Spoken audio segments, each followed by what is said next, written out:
Olá pessoal do Topa Pensar, Samuel Mendonça. Ontem eu gravei um vídeo aqui finalizando essa parte dos pré-socráticos, mas por alguma razão houve um problema técnico e não pude publicar esse vídeo, então hoje vou tentar novamente, tá bem? Só lembrando, nós estamos aqui fazendo a leitura, na sessão Leituras Filosóficas, do texto do professor José Américo Mota Peçanha, da coleção Os Pensadores. A edição é a segunda, de 1978, lembrando que a primeira foi em 73, e o nosso propósito nessa sessão leituras era fazer com que as pessoas possam eventualmente se interessar pela filosofia. E de pronto quero dizer que a filosofia é para todos. Embora vá demandar trabalho, então esse trabalho especificamente de leitura. Então, hoje é o último dia do ano, 31 de dezembro, são agora 21 horas e 48 minutos, no momento que eu estou gravando esse vídeo, e eu quero desejar a todos um excelente 2021, se é que é possível, considerando essa sociedade que nós temos. E essa sociedade que nós temos, não temos outra. Portanto, não será um ano fácil, não tenhamos esperanças falsas.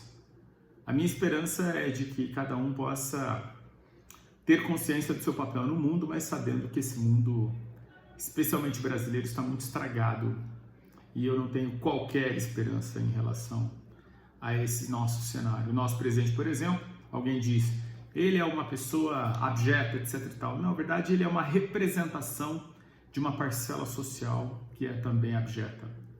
Parcela social esta que, por exemplo, não paga os seus impostos, sonega tudo que pode, e aí está muito feliz se sentindo representada por alguém que diz isso.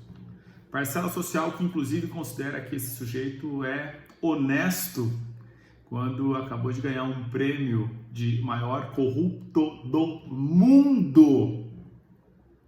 Vejam só, né? Como que as coisas são intrigantes. É por isso que eu não tenho qualquer esperança no sentido de esperar.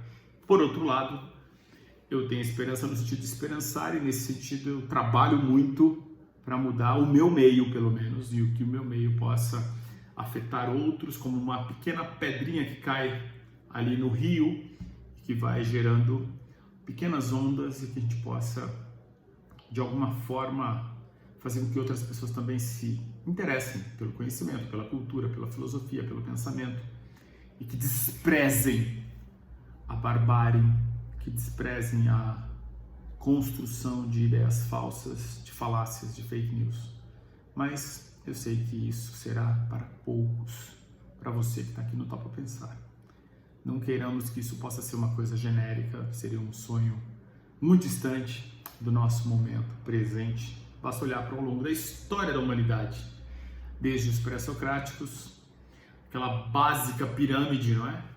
Já mostrava um pouco que poucos terão acesso efetivamente ao conhecimento. É claro que não estou justificando a pirâmide, até porque a minha tese da educação aristocrática, eu coloco em questão essa dimensão de um conhecimento por posses, etc e tal.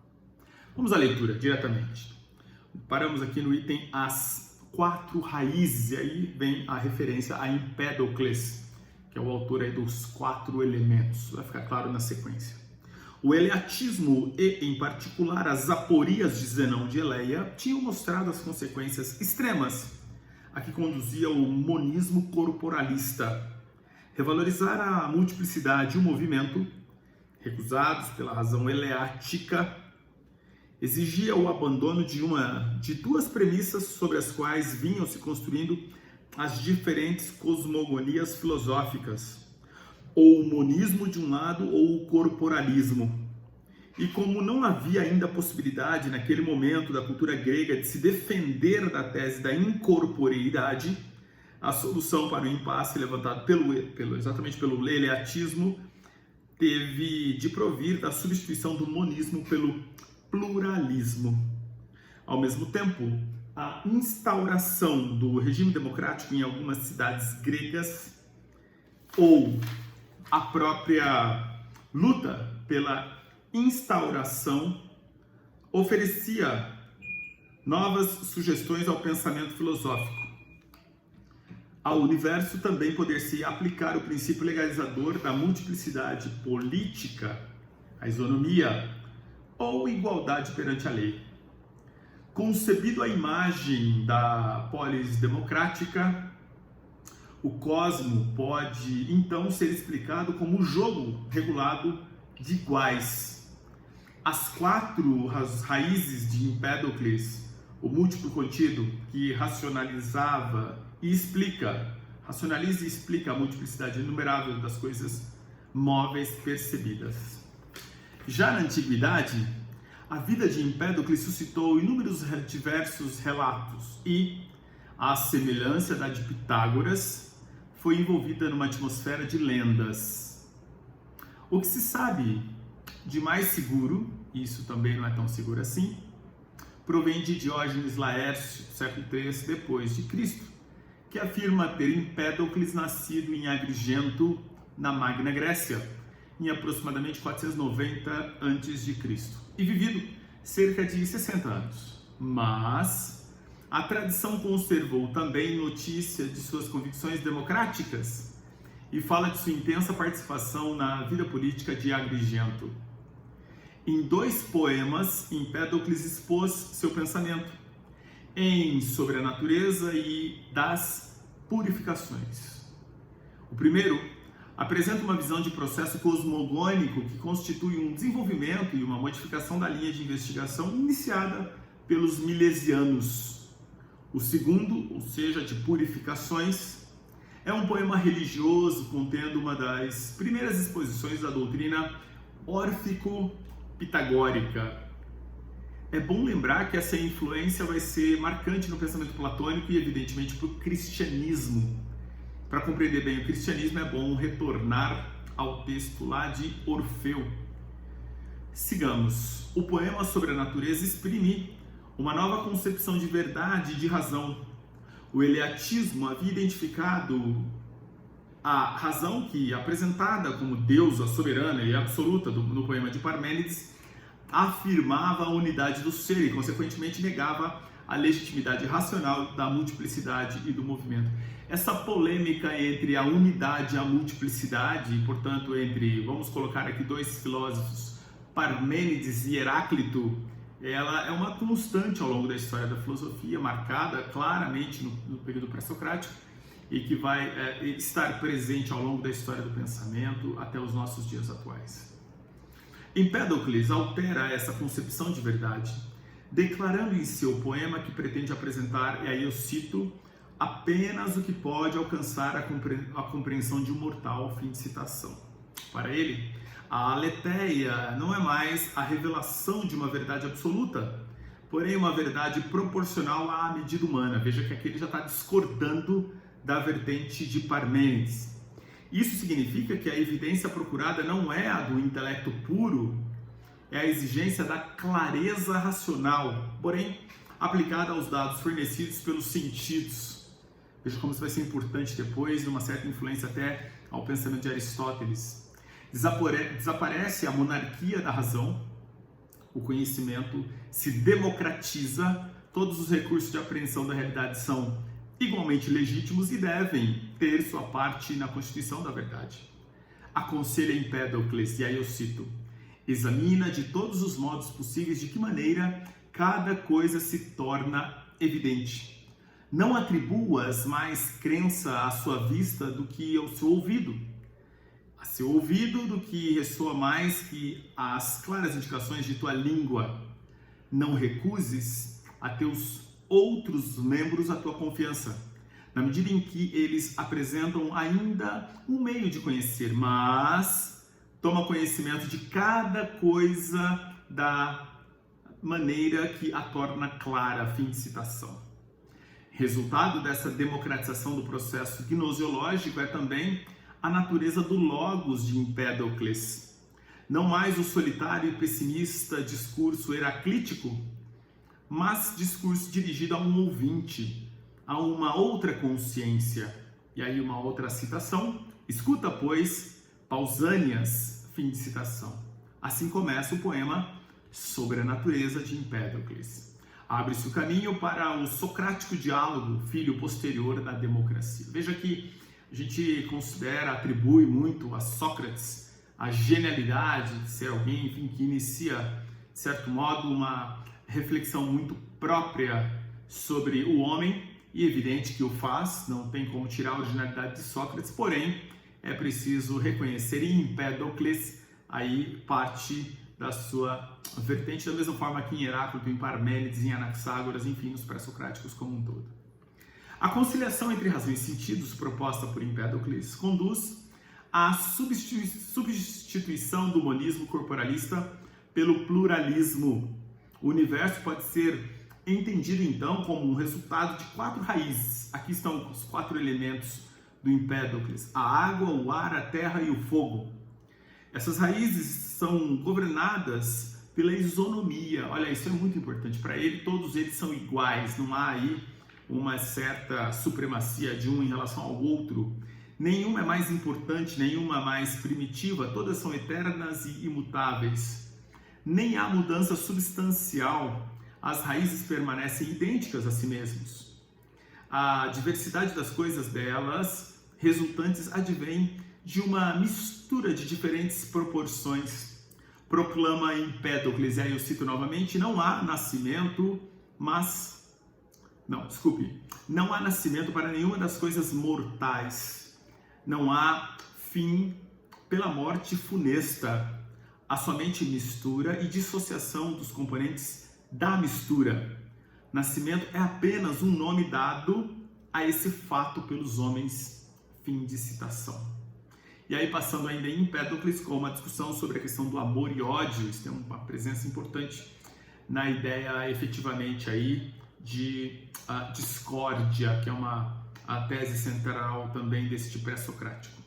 Sigamos. Por exigência da razão, as raízes são concebidas por Empédocles como imóveis. Guarde isso. Mas, por exigência dos sentidos, o movimento percebido no universo não pode ser tido como mera ilusão. Para resolver esse impasse gerado pelo eleatismo e conciliar democraticamente as duas exigências, concedendo a cada qual sua satisfação, mesmo que limitada, de suas reivindicações, Empédocles apela para mais 2 princípios cosmogônicos, quais sejam o amor, filia, e aqui é importante reconhecer que o amor, nós temos pelo menos 3 acepções do grego: filia de um lado, eros de outro e agape. São 3 sentidos. Ainda assim estamos falando de amor, que vai estar muito presente no pensamento platônico também. Enfim, então, quais são estes 2 princípios? O amor, filia e ódio, neikos. O primeiro age como força de atração entre os dessemelhantes, que são as raízes, enquanto o ódio exerce ação contrária, afasta as raízes. Empédocles estabelece paridade entre amor e ódio, e as 4 raízes são também corpóreos, são fluidos, forças, e têm a mesma idade das raízes e que exclui qualquer preeminência por anterioridade. O princípio da igualdade, regendo a atuação do amor e do ódio, resulta num processo cíclico que oscila entre um estado de máxima junção, obra do amor, e de máxima separação das raízes, obra do ódio. O processo cosmogônico repete-se indefinitivamente e representa, assim, uma perene tensão entre o um e múltiplo. Em Heráclito, há alguns fragmentos tratando da ideia de que o um é também o múltiplo, ou, em outras palavras, o um é também o todo. Heidegger, ele recupera, enfim, este fragmento em uma discussão muito interessante. Da alternância da supremacia, ora do amor, ora do ódio, surgem as 4 fases que Empédocles descreve sobre a natureza. A primeira, pleno domínio do amor, determina a existência de um todo homogêneo e contínuo, à semelhança do ser de Parmênides, formado, aliás, pela completa fusão das raízes. A segunda, devido à atuação crescente do ódio, as raízes, já em parte distanciadas, constituem um todo onde se defrontam forças antagônicas e equivalentes. A terceira fase é a do domínio pleno do ódio, que estabelece 4 províncias perfeitamente distintas: a da água, a do ar, a da terra e a do fogo. Na quarta fase, o amor vai reconquistando a supremacia que perdera e o conjunto volta a ser uma unidade em tensão, como a concebida por Heráclito. Aqui uma pequena reflexão. O que nós observamos no pensamento de Parmênides vai retornar no pensamento de Platão, no que diz respeito a essa tentativa de buscar aí o entre dois, ou enfim, aquilo que é a passagem, o hiato, expressões muito utilizadas pelo professor Rogério Miranda de Almeida em diversos livros, mas que aqui eu faço questão de chamar a atenção, porque Empédocles faz esse movimento de buscar, enfim, essa espécie de síntese entre o múltiplo e efetivamente a unidade, e é algo que depois nós vamos encontrar também no pensamento platônico. Do ponto de vista estritamente físico, a concepção de Empédocles é da maior importância. O princípio de isonomia, que impõe a compensação psíquica das ações de amor e ódio, resulta da adoção da doutrina do eterno retorno, doutrina que contém em si a ideia de equilíbrio relativo entre as forças do universo e a conservação perfeita de sua energia.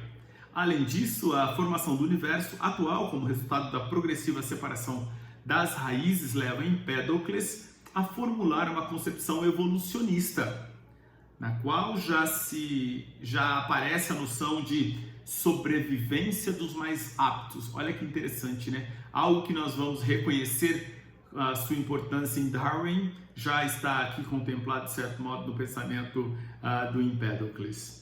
É nesse sentido que talvez a gente possa refletir sobre essa ideia de originalidade, né? Quer dizer, quando é que há originalidade na filosofia, ou no pensamento, ou numa construção? Nós observamos que nós estamos sempre retomando e interpretando de outra forma aquilo que de alguma forma já foi interpretado. Continuando. A constituição do universo sendo toda ela regida pelo princípio da isonomia, também o organismo humano estaria sustentado pelo equilíbrio entre os opostos. Nesse ponto, Empédocles teria seguido a linha médica de É verdade, eu estava vendo uma coisa aqui, acabei pulando, peço desculpas, vou retornar, tá bom? Nesse ponto, Empédocles teria seguido a linha médica de Alcimion de Crotona, pitagórico, que explicava o organismo humano à semelhança de um estado, no qual a isonomia das forças em oposição corresponderia à saúde, enquanto a doença seria devida à preponderância monárquica de um dos elementos que integram o corpo. Mas Empédocles vai além. Para ele, a igualdade democrática era o princípio que dirigia todo o cosmos, desde sua gênese. Por isso, o principal papel do filósofo seria o de lutar por democratizar a polis, integrando-a à lei universal. Essa ideia de integração da lei universal, observar o que existe na lei universal e reconhecer alguma coisa que pudesse acontecer no mundo efetivamente filosófico, humano, da compreensão racional, também está presente também no pensamento oriental. Não se trata aqui, evidente, de comparar, mas de reconhecer que estas apropriações ocorrem também em contextos outros, no caso do pensamento oriental. Seguindo, relatos fantasiosos apresentam diferentes versões sobre a morte de Empédocles. Um deles diz que o filósofo seria lançado à cratera do vulcão Etna. Mais provável, porém, é que, por motivos políticos, tenha sido banido de sua cidade, indo acabar seus dias no Peloponeso. É muito interessante essa coisa de não ter registros muito claros do que aconteceu com esses pré-socráticos todos. A gente tem registros que vão meio que apostar numa perspectiva dizendo a tendência é meio que apostar nisso, mas são registros muito imprecisos, né? Isso vale para qualquer um desses pré-socráticos. Próximo item, em tudo uma porção de tudo. Aqui é muito importante a gente pensar um pouco a ideia de que parte está realmente presente na ideia de todo simultaneamente. Fruto de uma ousadia intelectual que, para existir, requeria a libertação do jugo da tradição, para negá-la ou reinterpretá-la racionalmente, a filosofia despontara na Grécia, primeiro nas regiões periféricas da Jônia ou da Magna Grécia, nessas fronteiras políticas e culturais que separavam o mundo helênico de outros povos e outras tradições. Ali, cidades, estados mais recentes e dinâmicas, questiona-se a mentalidade arcaica. Enquanto isso, a Península Grega desenvolvia política e socialmente alicerçada em valores que apenas indiretamente recebiam o influxo da novidade filosófica nascida nas colônias. Atenas chegou à fase democrática sem ter gerado um único filósofo e ainda perseguiu aquele que primeiro para lá se transferiu, que foi o Anaxágoras, e agora passamos a tratar deste filósofo que também tem a sua importância. Nascido em Clazômena, aproximadamente 500 ou 496 a.C., Anaxágoras levou para Atenas as ideias novas que estavam sendo produzidas na Jônia. Em Atenas, tornou-se amigo do grande líder político Péricles. Só um instante, que estou aqui precisando de água.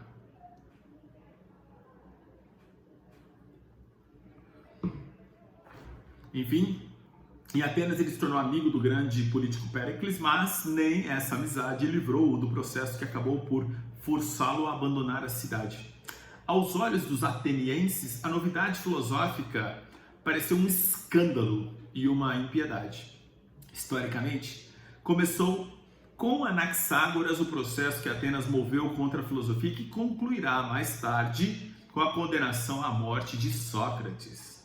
Reformulando a linha de pensamento jônico, Anaxágoras escreveu em prosa uma obra que tentara, como já o fizera Empédocles, conciliar a doutrina eleática de uma substância corpórea imutável com a existência de um mundo que apresenta a aparência do nascimento e da destruição. Para isso, logo nos primeiros fragmentos que restaram do seu livro, segundo a ordenação dada por Dios, Anaxágoras introduz a noção do infinitamente pequeno. Qual é essa proposição? E aí eu cito: todas as coisas estavam juntas, infinitas ao mesmo tempo em número e em pequenez, porque o pequeno era também infinito. Fim de citação. Essa ideia, contrária à concepção de extensão do pitagorismo primitivo, que admitia a extensão como composta de unidades indivisíveis, torna-se fundamental na cosmogonia e na cosmologia de Anaxágoras. A tese de que, aí eu cito novamente, em cada coisa existe uma porção de cada coisa, fim de citação, sustenta-se na divisibilidade infinita. Aqui é uma base forte para o que depois vai ser a filosofia de Plotino, sobre a questão do unus, do uno e nous. O universo atual constitui-se, segundo Anaxágoras, a partir de um todo originário no qual todas as coisas estavam juntas e, citando, nenhuma delas podia ser distinguida por causa de sua pequenez, fim de citação. O movimento e a diferenciação só surgem nesse conjunto aparentemente homogêneo devido à interferência do espírito, que é o nous. Mas, na verdade, o nous é uma corporeidade sutil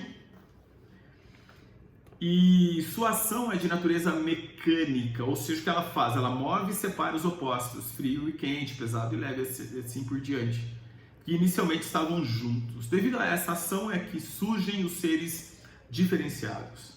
A ação do nous, que é, portanto, desse espírito, decorre de uma característica que lhe é peculiar, qual seja a da imiscibilidade, que lhe garante a pureza.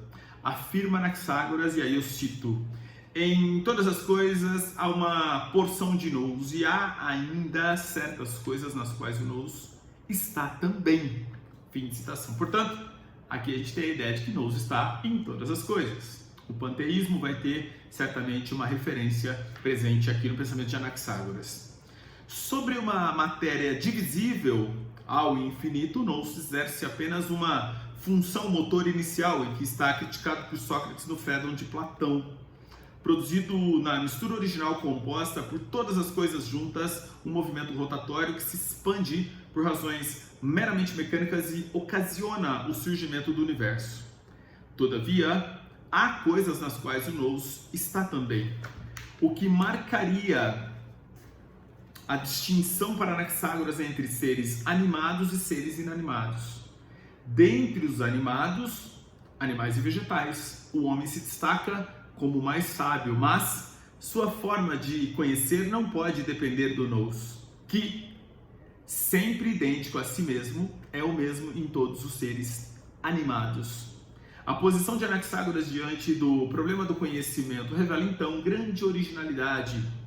Os graus de inteligência manifestados pelos seres animados dependem não do nous presente neles, mas na estrutura do corpo, e que o nous está sempre ligado sem se misturar. Nous também chamado por alguns por nous. Segundo o depoimento de Aristóteles, Anaxágoras teria afirmado que, e aí eu cito, o homem pensa porque tem mãos. Fim de citação. O homem pensa porque tem mãos. Guardem isso. Tese que mais tarde será combatida inclusive pelo próprio Aristóteles, quando se intensificar na sociedade grega o preconceito contra o trabalho manual, geralmente atribuído a escravos. Aliás, trabalho que no período grego tinha uma relação com um instrumento de tortura chamado tripalium. Seguindo aqui para o item átomos, vazio, movimento. As concepções cosmológica e matemática do pitagorismo primitivo eram dependentes da noção de número, entendidos como sucessão de unidades descontínuas discretas. Mas permanecia uma questão que comprometia a coerência da visão pitagórica e que Zenão de Eleia assinalou, a do intervalo que separaria as unidades. Esse intervalo só poderia ter, no mínimo, o tamanho de uma unidade mínimo de extensão e de corpo. Assim, o número de unidades de extensão crescia e cada coisa tendia a tornar-se infinita. Aqui a gente está falando de uma aporia, certamente. Essa aporia que Zenão formula ao pitagorismo parece sugerir que a coerência que se buscava para as cosmogonias desde Tales dependia não apenas da descoberta de um processo racional de geração das coisas, como também da modificação de certas noções fundamentais, particularmente a noção de intervalo entre as coisas e entre as unidades que as comporiam. Isto é, estava a exigir a reformulação da noção de espaço. Essa reformulação foi, por certo, a principal contribuição da escola atomista ao desenvolvimento do pensamento científico e filosófico. Segundo a tradição, a escola teve início com Leucipo, de Mileto de Eleia, não se tem clareza sobre isso, mas conheceu a plena aplicação dos seus postulados com Demócrito de Abdera. Mais tarde, as teses atomistas irão ressurgir com Epicuro e Lucrécio, no período helenístico da cultura grega. Quase nada se sabe sobre a vida de Leucipo, alguns autores chegaram mesmo a pôr em dúvida a sua existência. Todavia, uma tradição que remonta a Aristóteles atribui a esse contemporâneo de Empédocles e Anaxágoras, meado do século V a.C., a criação da teoria atomista. Vejam, não é nem, enfim, a teoria atomista efetivamente de Demócrito, mas se atribui inicialmente a Leucipo, embora se tenha crédito maior a Demócrito, no geral, na filosofia. Partindo de colocações do eleatismo, particularmente de que a afirmação do movimento pressupõe o não ser, Leucipo e Demócrito teriam concluído que, exatamente porque o movimento existe, como mostram os sentidos, o não ser corpóreo existe. Afirma-se assim pela primeira vez a existência do vazio. Veja, lá com os eleatas, em especial com Parmênides, havia a negação do movimento. Aqui se tem a afirmação do movimento, justamente considerando que ele possa ser um vazio, por exemplo. E nesse vazio é que se moveriam os átomos, partículas corpóreas, insecáveis, indivisíveis fisicamente, embora divisíveis matematicamente. Os átomos apresentavam ainda outras características, por exemplo, seriam plenos, sem vazio interno, em número infinito, indivisíveis, devido à pequenez, móveis por si mesmos, sem qualquer distinção qualitativa, apenas distintos por atributos geométricos de forma, tamanho, posição, como o N se distingue do Z, por exemplo, e quando agrupados, distintos pelo arranjo, como o AN se distingue, por exemplo, do NA. Todo o universo estaria, portanto, constituído de dois princípios, quais sejam, o contínuo incorpóreo e infinito, o vazio, e o descontínuo corpóreo, os átomos. Rompe-se desse modo o monismo corporalista que vinha sendo um pressuposto das diversas cosmogonias e cosmologias gregas. Parece certo que Leucipo e Demócrito admitiam que o movimento primário dos átomos, o movimento, seria em todas as direções, como o da poeira que se vê flutuar no ar. Uma réstia penetra num ambiente escuro, por exemplo, e é lógico que, se assim fosse, já que dispersos no vazio, os átomos não teriam qualquer direção preferencial. A movimentação dos átomos no vazio faria com que os maiores ficassem mais expostos aos impactos dos demais. Além disso, também sendo dotados das mais diversas formas, eles não apenas se chocariam, como também poderiam se engatar, produzindo agrupamentos.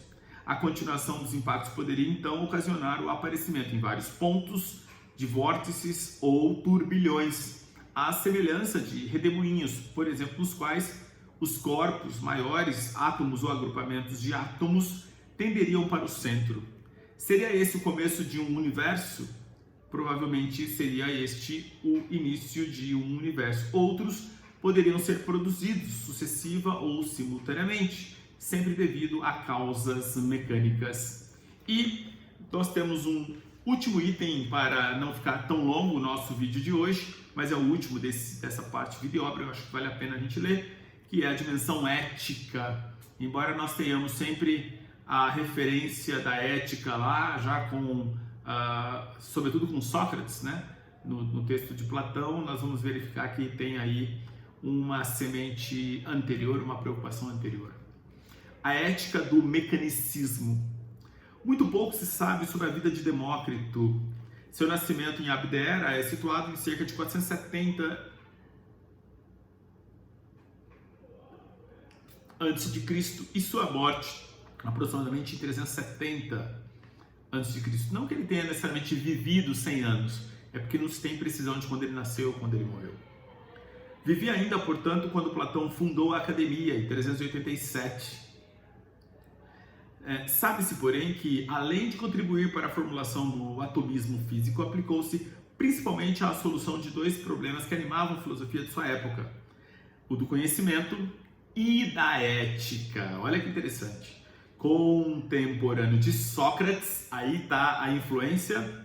Demócrito também busca uma resposta para o relativismo dos sofistas, particularmente para de seu conterrâneo Protágoras, que é um dos sofistas assim mais combativos que nós já tivemos, que afirmava, e aí diz Protágoras, o homem é a medida de todas as coisas. Essa expressão é extremamente interessante porque ela vai ter uma influência na filosofia política. Quando se pensa que o homem é a medida de todas as coisas, isso significa que você não tem, portanto, um deontologismo, mas você tem claramente um consequencialismo. Então você tem aí também uma base de uma discussão ética que depois vai se desenvolver na modernidade, especialmente com Kant de um lado e os utilitaristas Bentham e Mill de outro. A defesa de um conhecimento da physis independente da medida humana, é feita por Demócrito através da distinção entre dois tipos de conhecimento: o bastardo, o conhecimento bastardo, que seria o conhecimento sensível, exprimir a verdade das disposições do sujeito ante a realidade objetiva, e o conhecimento legítimo, que seria a compreensão racional da organização interna das coisas, ou seja, a compreensão de que a physis do universo fragmenta-se na multidão de átomos corpóreos que se moviam no vazio infinito. É interessante notar que essas distinções aqui no caso de conhecimento, né? Conhecimento de um lado que se coloca aqui como alguma coisa, enfim, bastardo, e de outro um conhecimento legítimo. No pensamento de Hume, nós vamos ter também aí o conhecimento do ponto de vista da filosofia, a filosofia que ele chama de filosofia da ação e filosofia abstrusa. Do ponto de vista do próprio pensamento platônico, se a gente pegar o texto de Platão, a República, o livro 7º da República, que vai ter a alegoria da caverna, num debate sobre o que é a verdade e o que é, portanto, a ilusão. Então, são aspectos que estão presentes na história da filosofia desde sempre, né? e aqui chamando a atenção especificamente no pensamento de Demócrito, muito importante para pensar a ética. Daí afirmar, cito, por convenção, nomos também é a raiz da palavra lei, por nomos, existe o doce, por convenção há o quente e o frio, mas na verdade há somente átomos e vazio, fim de citação.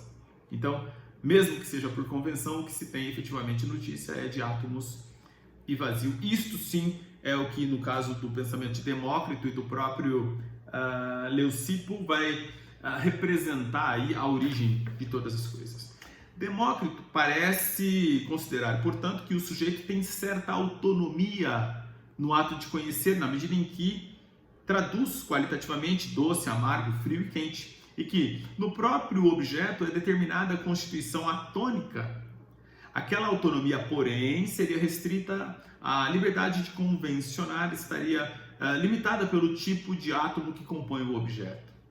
Quanto à ética, Demócrito, do mesmo modo que Sócrates, considera a ignorância do melhor. Guardem isso, a ignorância do melhor, muito importante. Como o quê? Como a causa do erro. Então, qual é a causa do erro? A ignorância do melhor. Guiado pelo prazer, o homem deveria saber distinguir o valor dos diferentes prazeres, buscando em sua conduta a harmonia capaz de lhe conceder calma ao corpo ou do corpo, que é a saúde, e a alma, que seria a felicidade. Então, muito interessante, né? Quer dizer, guiado pelo prazer, o homem ele deveria ter essa condição, mas no fim ele acaba se escondendo em relação ao que é o real. Por outras descobertas foram feitas, sobretudo depois, né, com a psicanálise, a noção do inconsciente, etc. e tal.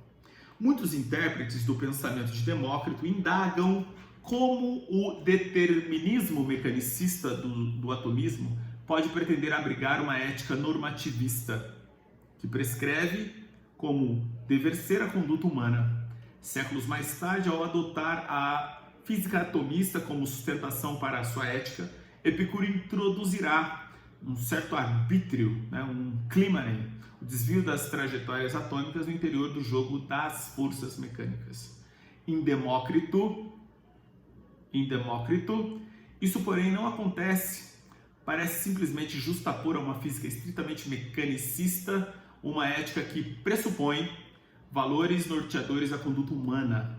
No seu pensamento parecem coexistir, assim, duas ordens de preocupações, não necessariamente interligadas e coesas. De um lado, a do cientista que procura uma explicação racional para os fenômenos físicos, e a do moralista, do outro, de índole conservadora, que se empenha em traçar normas para a ação humana, tentando refrear a vaga do relativismo e do individualismo, que envolvia a sociedade grega, ameaçando valores e instituições, a anunciar novos tempos e novas ideias. E com isso, nós finalizamos esse trecho. Eu quero chamar a atenção que esse debate, de um lado, do cientista e do moralista, é o debate que nós temos ainda hoje na nossa sociedade, com vários assuntos. Vou pegar um caso específico aí, o último, o aborto lá na Argentina, que acabou de ser aprovado lá pelo parlamento, e que no Brasil se tem uma dificuldade e tal. Então, de um lado, se você considera os argumentos dos cientistas em relação à questão da saúde pública, do número de mulheres que morrem vítimas de aborto clandestino, você vai ter uma racionalidade possível de entendimento. Por outro, se você vai ouvir os moralistas, pessoas normalmente ligadas a religiões, que não estão muito preocupadas com as ciências, então você vai ter aí esse conflito que já estava presente já no pensamento de Demócrito.